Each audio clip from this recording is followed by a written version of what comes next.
dólares en el mercado, que hubo una subasta del SICAD, 250 millones, algo así, que se prevé la inyección de esta cantidad de dólares. ¿Qué va a pasar con eso? Las importaciones, la escasez. Ayúdanos a entender un poco, Emeterio. Bienvenido. Sí, bueno, gracias y buenos días, buenas tardes, buenas noches. Yo creo que vale la pena precisar un poco, aunque sea un poco fastidioso también, pero la explicación de la inflación, las razones de la inflación. Una cosa que es bien importante que sepamos es que ese es un flagelo, un mal que se acabó en el mundo hace 30 años. En la década de los 80 había un peligro inflacionario muy grande y por fin se asomaron las medidas necesarias para evitar la inflación. Y la medida fundamental que se adoptó fue el control de la oferta monetaria, es decir, la restricción en la cantidad de dinero que se lanzaba a la calle, porque si la cantidad de dinero se restringe, entonces las presiones de demanda se disminuyen. Si hay menos dinero en la calle, la gente tendrá menos posibilidades de demandar bienes y la presión al alza en los precios de esos bienes se disminuye. Eso fue lo que se conoció como el monetarismo. A veces se lo llamaba también neoliberalismo. Tú te acordarás, a principios de los 80, toda aquella oleada de la acusación de neoliberales, a todo el que intentaba controlar la inflación por esa vía.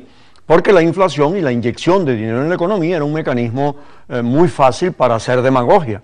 Usted simplemente inyectaba la cantidad de dinero mayor en la economía y usted tenía más empleo y por supuesto más inflación. Se impusieron afortunadamente las tesis de Milton Friedman a principios de los 80 y se acabó la inflación en el mundo. Esto que estamos viendo ahorita de que una inflación como la venezolana, que en los últimos años ha estado en el 30%, es de las más altas del mundo, no se explicaba para nada en los años 80 del siglo pasado, donde Argentina llegó a tener inflaciones del 4000% y en general las inflaciones eran hiperinflaciones. Eso se acabó en el mundo porque las políticas monetarias restrictivas controlaron la inflación. Yo recuerdo que Caldera 2, 103% llegó la inflación en ese momento. Claro, pero ya una inflación del 100% era una inflación limitada frente a las inflaciones que había en el Cono Sur, frente a las inflaciones que llegó a haber en Nicaragua, inflaciones del 2.000, 3.000, 4.000%. Yo recuerdo mucho una cena en Brasilia con una comisión, una delegación venezolana. Llegamos a un restaurante, el coordinador de la comisión pidió la carta, nos pidió que escogiéramos lo que íbamos a comer y llamó para que nos hicieran la cuenta. Nosotros no entendíamos nada. ¿Y para qué hace eso? Para pagar antes de comer.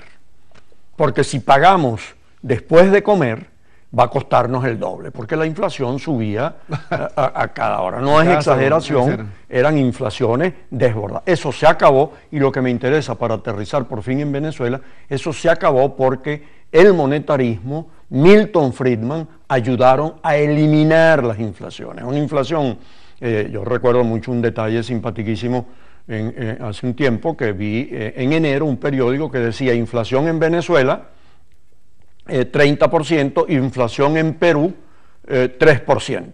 Pero la de Venezuela era la de diciembre pasado y la del Perú era la de todo el año pasado, porque nosotros estábamos ya con esta presión.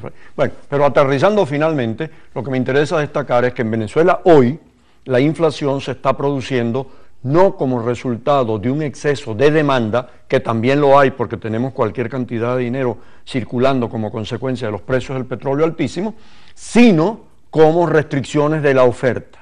¿Qué quiere decir esto? Simple y sencillamente las políticas económicas que ha puesto en práctica este gobierno y en general el chavismo en 14 años, las políticas económicas han tendido a atentar contra el aparato productivo. Significan restricciones para la inversión, significan desestímulos para la inversión. El aparato productivo se resiente, hay menos producción de bienes y servicios y no se necesita ser economista para saber que cuando hay mucho dinero en la calle y menos producción de bienes y servicios, la resultante tiene que ser una presión de los precios a subir. Pero no pudiera ser, profesor, que a los empresarios, a los productores del país, le dan los dólares y hacen otra cosa con eso? No, por supuesto que algo de eso hay, pero eso no es lo fundamental. Lo fundamental que está ocurriendo en este país, Wilmer, es el desestímulo a la inversión, con una posibilidad que afortunadamente se ha frenado con la lamentable muerte del presidente Chávez, pero hablemos de los dos periodos. Entonces, mientras el presidente Chávez estuvo vivo, la presión contra el capital privado, contra la inversión privada, contra la propiedad privada, la sola amenaza de destruir la propiedad privada que Chávez la hacía en forma explícita. Ahora Maduro se ha frenado un poco en eso, pero no ha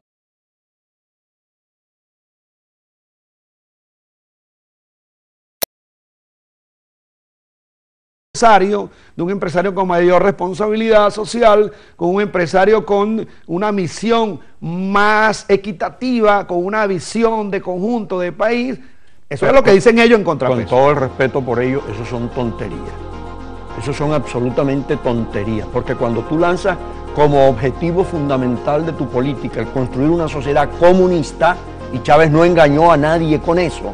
Chávez dijo claramente: yo voy hacia el marxismo y hacia el comunismo, y hay que destruir la propiedad privada. Podrás pensar en todos los empresarios que te dé la gana, pero si destruyes el estímulo a la propiedad privada, ya todo lo demás viene solo. Vamos a hacer un corte, regresamos en breve con Emeterio Gómez.